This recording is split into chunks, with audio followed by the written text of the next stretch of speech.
Madame la conseillère d'État, chers collègues de Fribourg, Monsieur le conseil administratif, chers amis, Messieurs les présidents.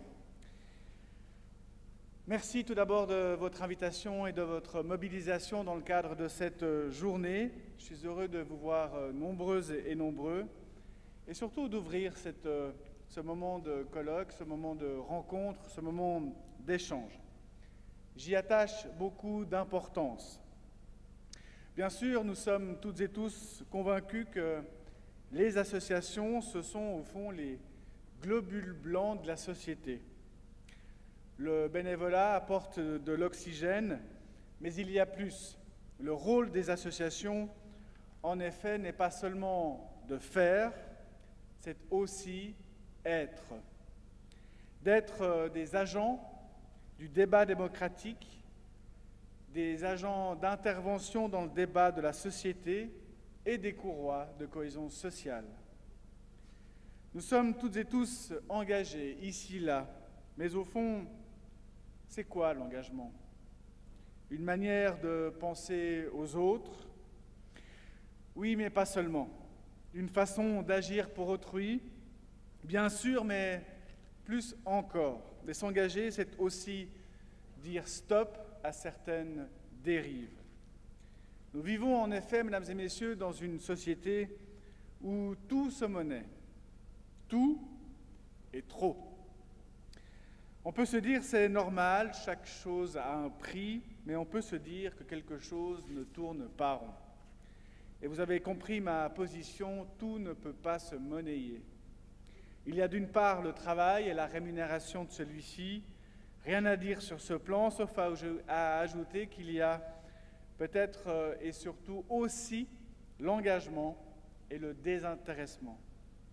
L'engagement, c'est ce qui fait une différence entre une société de robots et une société humaine. C'est un exercice nourri d'empathie, qu'il soit politique, associatif. L'engagement traduit l'attention qu'on porte à une société. Et c'est pour cela que j'aime le bénévolat, parce qu'il exprime un état d'esprit, parce qu'il marque une pause dans le rythme effréné de tous les jours, et parce qu'il consolide de nouveaux groupes sociaux, des groupes, ceux-ci, bien réels.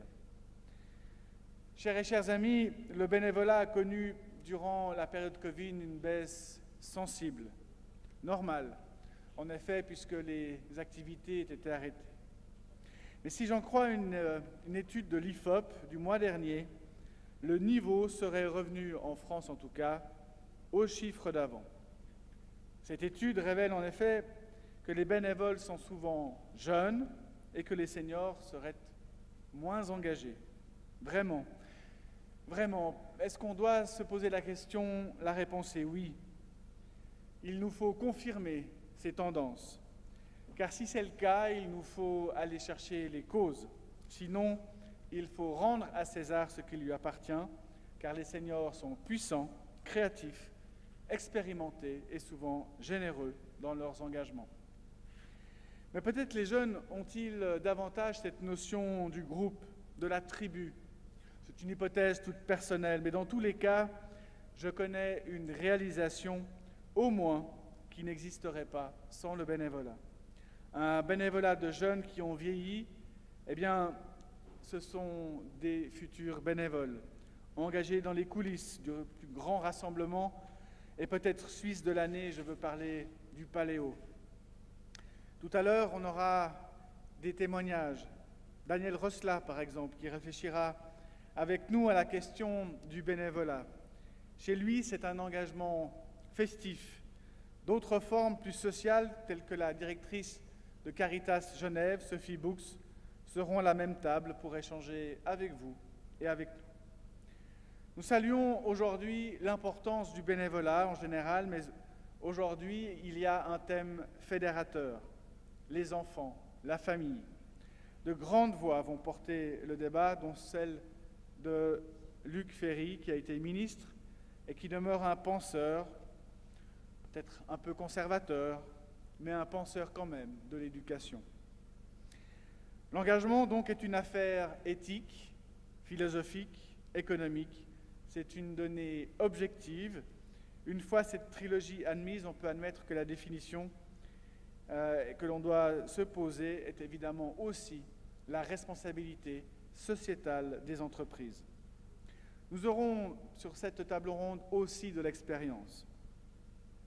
Car, mesdames et messieurs, la société change, la famille même change. Cette définition que nous avions connue évolue. Les jeunes changent aussi. Chaque génération a ses codes, ses usages, ses génériques, n'est-ce pas, Monsieur Lambiel? Et chaque génération nourrit ses enthousiasmes. Les jeunes sont souples, flexibles, engagés, motivés.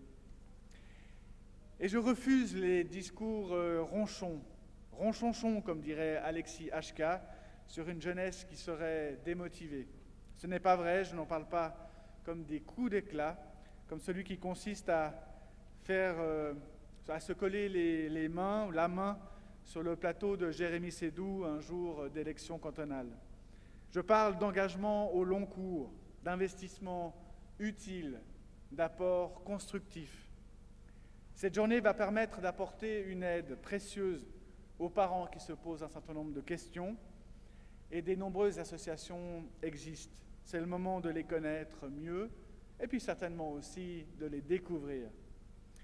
Ces rencontres, nous le savons, elles sont multilatérales. Elles permettront de consolider les liens entre les familles et les associations, mais également aussi les cantons.